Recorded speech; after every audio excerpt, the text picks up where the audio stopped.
Fingiamo un down, sì, non cazzo gira, cosa so che mi tocca cargando.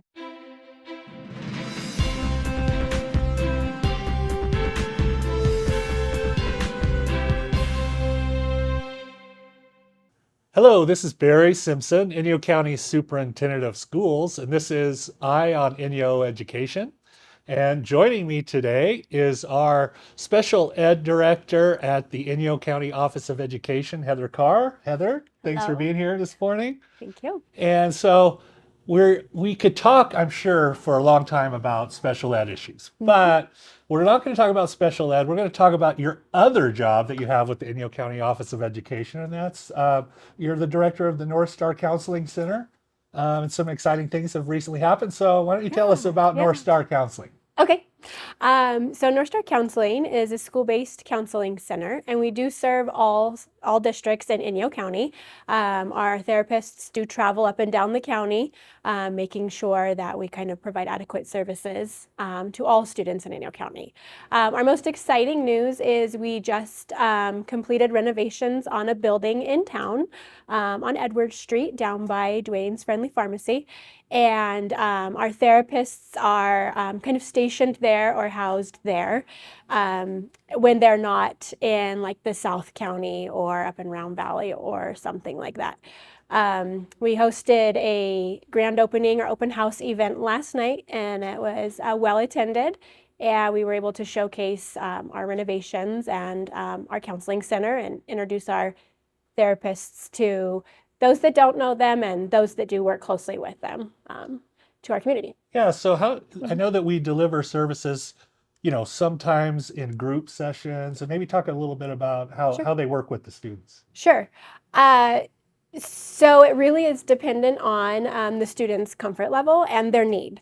We probably see students primarily individually, but when they get to a certain spot or a place in their therapeutic journey, they sometimes benefit from working with peers in a small group with some similar sort of issues or complications. And it really allows them to sort of practice some of the skills that they're learning and apply those with a peer and see that other people have some of the same complications or issues that they do. Yeah, and how do the students get identified? How does Sure. that process work? Sure. We have a referral form. It's really basic, and the school administration refers the student over to us, and we basically filter those referrals. We look at every single one and make connections with the student and the family, and then start our intake process. But it's really a really easy process. Yeah, and you mentioned the family, so all along you're having discussion with the parents, Yes. and then Mhm. is there times that you also do some family counseling there as Yes. well? Yes. Okay. And our center, our new center has really lent itself to that. It's really comfortable and inviting, and our families enjoy coming in, as do our students. And it's really important for families to be involved, especially with our younger students, because a lot of the root of their issues, they're not just school-based issues, they're more comprehensive. So really bringing the family in to understand how to support their student Yeah. is really beneficial. And I know right now we have a number of counselors, and so how big is the counseling staff, and how are we going to keep that going? Sure, sure. I know. When you have limited resources, sometimes in a small area, and you're not close to a university that's pumping out interns, we've been super fortunate. We have 4 therapists and 1 intern on staff currently. And actually, we have interviewed 2 additional interns and 1 interview coming up next week. So we plan to bring on 2 to 3 more interns next year and then continue to grow and develop like we have done with some of our associate and licensed therapists. We hired them as practicum students or intern students and grew them through their program in our program. So we'll continue to just reach out and recruit when we need to, but the potential to grow our interns Yeah. and retain them that way. These are folks that are really invested in the Eastern Sierra and either have connections from here or were originally from here, so they want to come back and start their Yeah, career here. we're really lucky with the group of counselors we have right now. Just an Sure. outstanding young group of young Yes. people that are passionate and really care about the work they're doing. You and I have had a little bit of talk about what we thought is a vision for this counseling center. And you had mentioned at one point, hopefully, that we could actually serve younger adults in Mm-hmm. the community. And tell me Mm-hmm. about what your vision for that might be. Sure, sure. Uh, is- some of our youth, once they finish high school, they kind of have a couple of years where some of them are just trying to figure out what they're doing or who they are, and trying to navigate the world as young adults. They don't always know where to go to find resources or support. So we've been contacted by Sarah Coso a time or two to see if we could serve some students. And so it sort of weighed a little bit on our hearts. And then with some of the issues or things that have happened with some of our former bishop, I'll say mostly bishop, some Lone Pine students, there have been some unfortunate incidents. If we could have maybe reached them, or if they would have known that maybe we were there for some support, maybe could have changed some outcomes. Or Yeah. so as we grow in number, obviously then we would have more spots where we could grow in who we serve. Currently we're serving all the way down to preschool up to basically about 18, 19 high school age. But yes, we do have one or two of those Saracoso students that we have connected with Yeah. and want to continue to grow that. I don't know exactly the roadmap, but I think it's really pretty much just more personnel can serve more people. Well, we've really seen that the social emotional needs of our students has grown. COVID did seem to exacerbate that some. And so you and the North Star Counseling Group are just doing outstanding work, and we just really appreciate what you're doing, and keep doing it. Yeah, So, thank you. We do yeah. enjoy it. So thank you for being here, Heather. Yeah, thank you so much. Greetings, I'm Pastor Tim Homan from Bishop Grace Lutheran and Mammoth Lakes Lutheran, and also the Pastor's Roundtable, with a devotional for you entitled, What is Worship? A leopard came to him and knelt before him, saying, Lord, if you will, you can make me clean. Matthew 8, verse 2. The leper exemplified true worship when he came and dropped his face in the dirt before Jesus. So it's quite clear that worship has nothing to do with you bringing your best before God to conjure up his presence or to get him to do things for you. Worship is not you creating a lavish religious production or you dotting your I's and crossing your T's in a dead mechanical routine just to appease God. No, instead, worship has everything to do with approaching Jesus in humility and in reverence, like the leper, because you know that Jesus can do all things. Worship is coming before the Lord in humility, to have the Lord stretch out his hand of grace, giving you not only his words of forgiveness, but also his very body and blood. Worship is about your inadequacies, not your strength or your performance. Worship is about you having empty hands to receive God's gifts, not tight-fisted hands to prove something to God. Worship is about receiving God's best, not God giving you your best. Worship is about the fact that God is ready, able, and delighted to forgive you for all your sins. I'm Pastor Tim Homan from the Pastor's Roundtable and Grace Lutheran Church and Bishop and Mammoth Lakes Lutheran Church. I'm Jason Brown, and I'm here with, as Jimmy would say, Donna Bird, Donna Bird, Donna Bird, Donna Bird. Good morning, Jason. Yes, he just absolutely adores you and you coming into the station. I'm filling in for Jimmy because he's on an unexpected trip. And I'm kind of slouching down because I want to be with you here, not Okay. straight up and into the air. And then it looks funny on the green screen because then it's like, Yeah, I'm slouching. I have been accused of being elevationally challenged. Well, and I'm not elevationally challenged, and that sometimes is a problem too. You know, we had Sam Neely in here, which is he's going to be right, a Uncle Nancy. Sam. Yeah, he's going to be with us at the parade and stuff. But like, this is why we no longer have the platform, so that he could stand here without being cut off by the ceiling. So Oh, he's huge. I know. I felt like a little kid Yeah. standing next to him. Which is going to be fun to have at Mule Days. You can go by Dr. Sam's America's booth. But I let's know. get into Mule Days. All That's right, what you're here let's. for, not to hear me talk and tell stories about height and challenges. And That's okay. We all have challenges. do we ever? I have 4 of them. I can name them. Oh, goodness. So today I am here to talk about the the fact that tickets go on sale tomorrow. Woo! Tomorrow. Well, actually, they'll be watching this on Friday, so tickets went on sale yesterday. That's true. That's true. It is a time warp, huh? Anyway, February 1st, That's right. 12:01 a.m. I am fully expecting you all to be up and ready to push the button We've on the expected website. you to have been up and already That's have gotten true. your tickets. That's true. That's Time warp true. here. Time warp. Woo. You know, the Tonight Show is not filmed at night, just so everybody knows. Oh, I'm sorry to blow that for you. Oh, I'm crushed. Keep going. My bad. So anyway, Just keeping reality and perspective in here. yeah, we need that. We need some reality. So anyway, tickets will go on sale February 1st. February at 1st. 12:01, and at that time you can purchase your RV sites, you can purchase your concert tickets, your dance tickets, and your main arena show tickets. Okay. You can also email me at info@muledays.org, Okay. or you can call the office at 760-872-4263. Okay.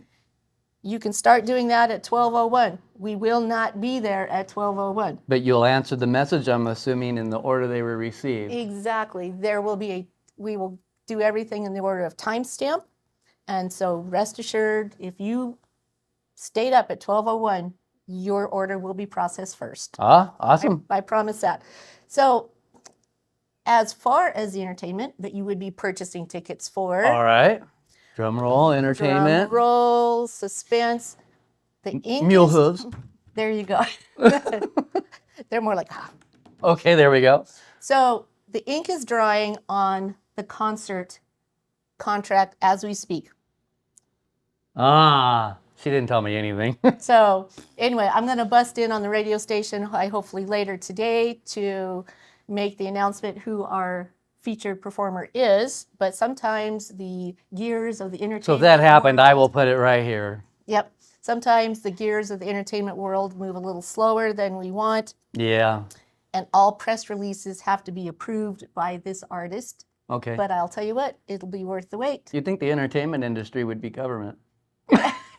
Keep going. So- No side tangents.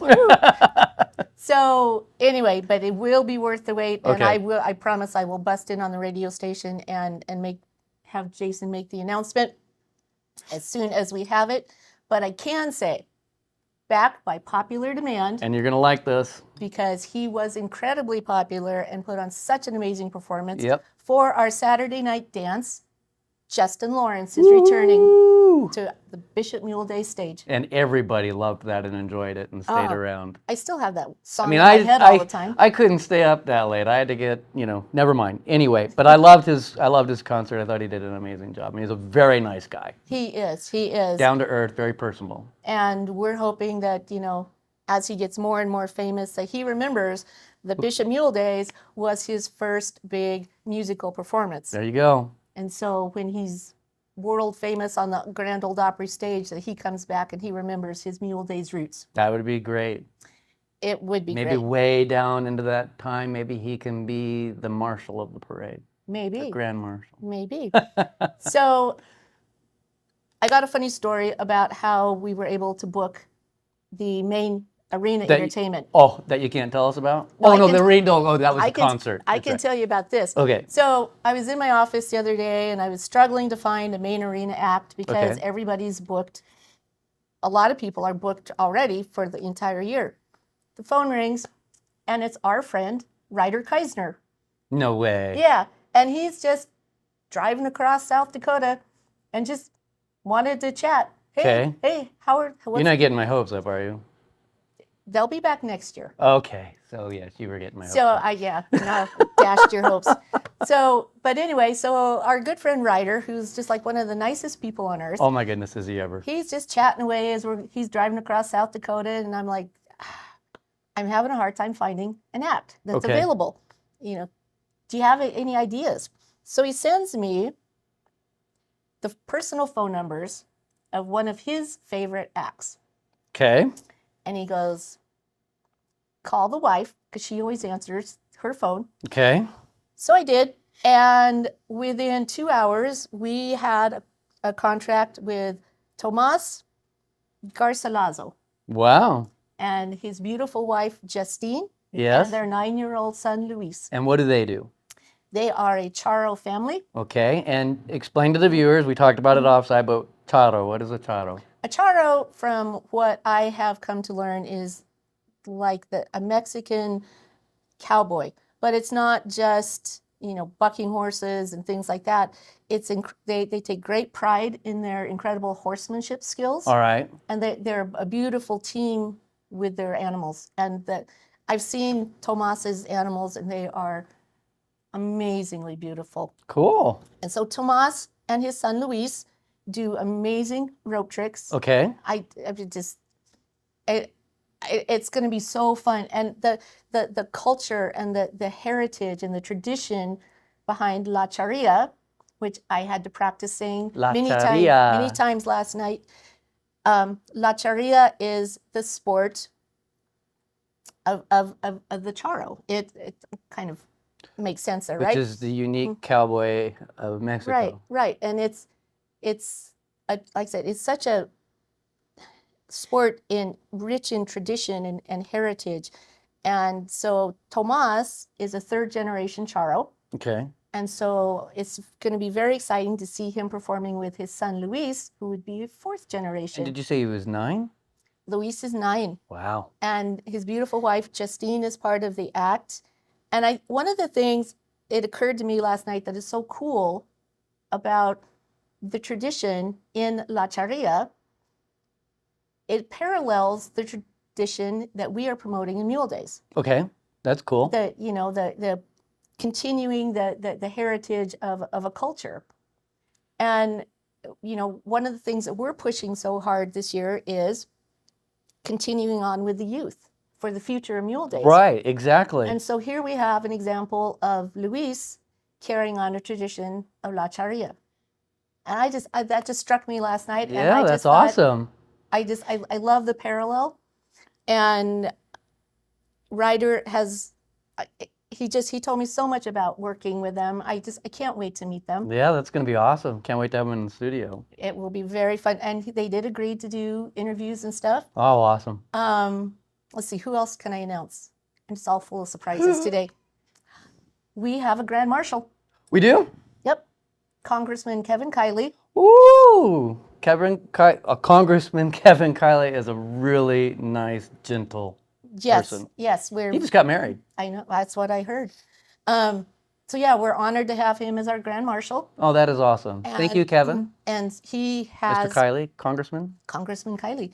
So he has made himself available not only to be in the parade Saturday, but he will be part of the grand entry on the first show on Saturday afternoon. Oh, nice. And he will be in town and participate in the Veterans Salute on Sunday. Oh, that is wonderful. I'm very grateful for that. And we I owe also... Congressman Kiley a call, and I'll see if we can get him in to talk about that in advance. That would be fantastic. Because I know he's got to be honored. Well, we are honored. He's to a have humbled him. man, from my opinion. I've met him numerous times. He's been in the station.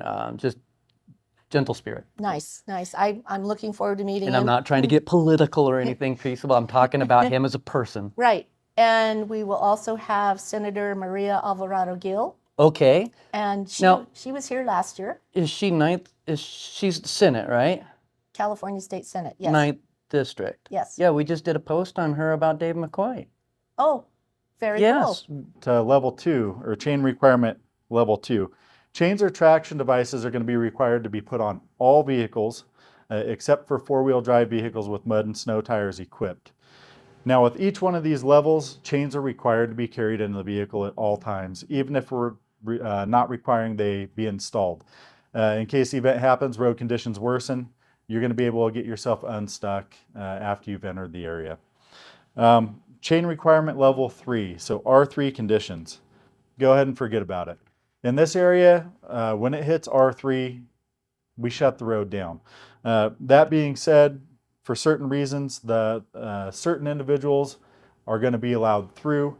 Typically for us, it's emergency response vehicles and equipment with specialized jobs that are usually going up to clear avalanches and the such, or extreme emergencies. In that case, what R3 dictates is that even with a four-wheel drive vehicle with mud and snow tires equipped, chains are going to be required to be installed. With that being said, I'd like to give you folks a little bit of information here that you can take with you that'll better help you understand the conditions that we're dealing with and what the roads are looking like. I have 3 ways for you here to be able to check roadway conditions. The first of which, if you go onto your mobile device here, you can get the Caltrans Quick Map app, which is very helpful for California roadways. You can download that, type in the highway that you're going to be traveling on, and it'll give you all the information. If there are chain control requirements, what the level is, and where the chain control area starts. So that's number 1. Number 2, Caltrans. So the website is roads.dot.ca.gov, and that'll give you update weather conditions. I believe they update that approximately every 15 minutes. And the last and final way, sierrawave.net. If you go ahead and go there and click on the Caltrans logo, that'll take you right to the current weather conditions. And they update those all the way up until 10 o'clock p.m., after which you can refer to the previous 2. Let's start with, why did you choose Bye Bye Birdie? Because there's always a reason for a play. That's a great question. So I actually directed this 13 years ago here in Bishop. Really? But it was a teen show though. So it was all teens playing all the parts. But the show is actually a show that's adults and teens. Okay. And it is my favorite musical. It is a comedy musical, and it is hilarious from beginning to end. There's hardly any drama. It's just hilarity. It's truly well written, and the comedy is ironic. It's a little satirical, and it's just a lot of fun. And the music is peppy and just a lot of fun. I was actually starting about collecting 16 millimeter film. And the other night when I was out looking at 16 millimeter films to buy, one was Bye Bye Birdie. Really? And I was like, I should buy this and then just like play it at the high school, like after your show or something. Oh, right. We would love that. Yeah. That would have been fun, huh? Yeah. They want a lot of money for it. Oh, I bet. I bet. So Jen, you tell us. Well, we're very, very excited, and we're hoping to get it out to everybody in the community to let them know about the play. And we have like a big cast with a lot of teenagers, like 45 people. Holy scamoles. Yes. And so we're really looking for some community support, and we're having lots of fun with it. So what's your role in Playhouse 395? I am the production person. Okay. And that means that I do everything that has not anything to do with the stage. I do like ticketing and advertising and looking for props, all of that kind of thing. How about you? So I'm the director.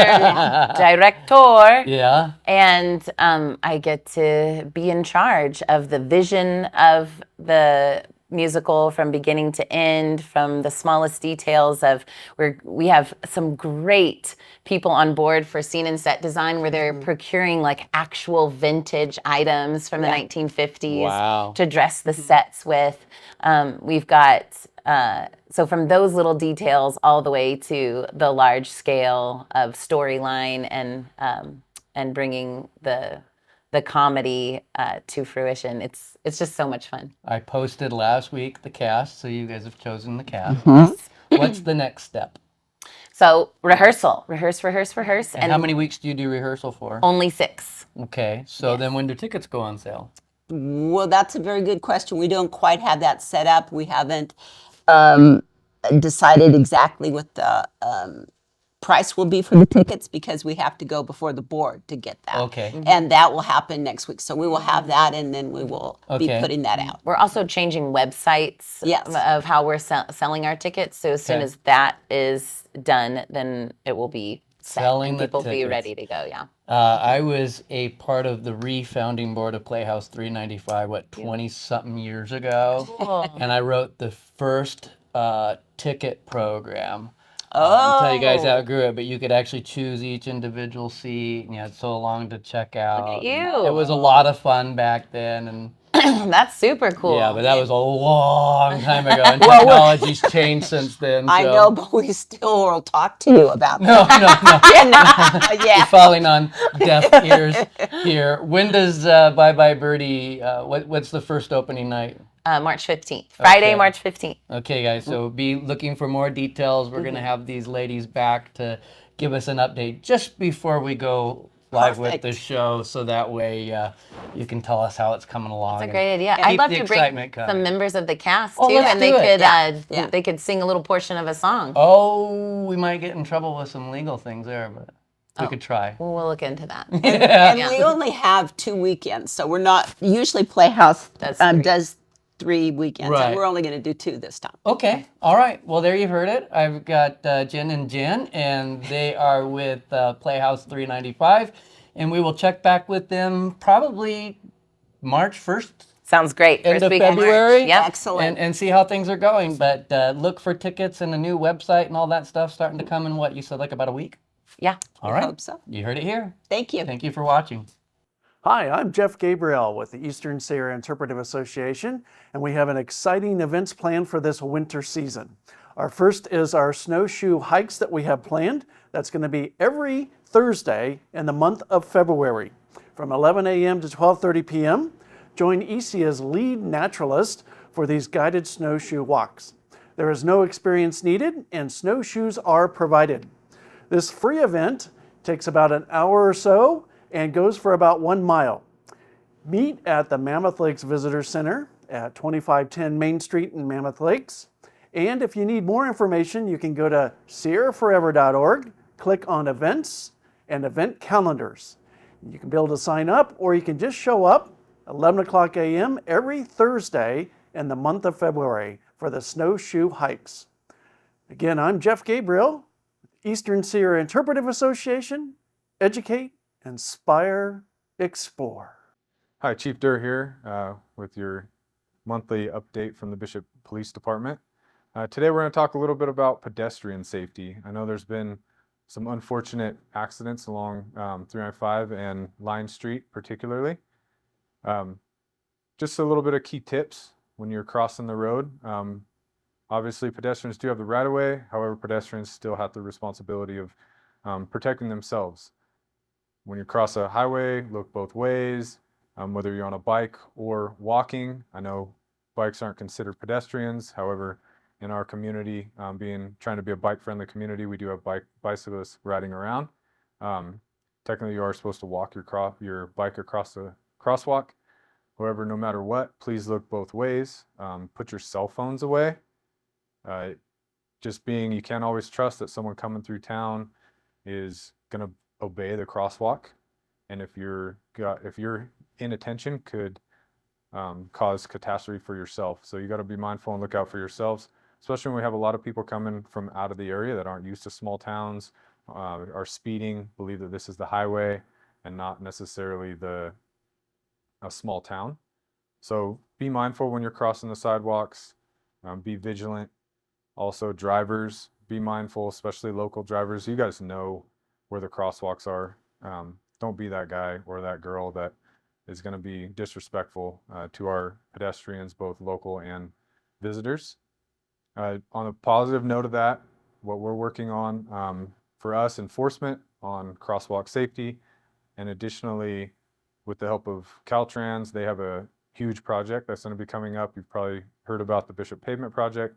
It's going to affect all of the communities on the 395 corridor, but particularly within the city of Bishop, they're going to be working on repaving the highway, sidewalks, curbs, gutters, and they're going to work on pedestrian safety. So trying to get all of our main crosswalks on the highways to have pedestrian safety beacons, lighting. Obviously, it's up to Caltrans and their safety compliance to be able to figure out what's the best solution for that, and obviously their timeline as well. But it is coming, and it's coming quicker than we'd probably think, so it's good for us. In the meantime, and even when they come, just be vigilant, both drivers and pedestrians.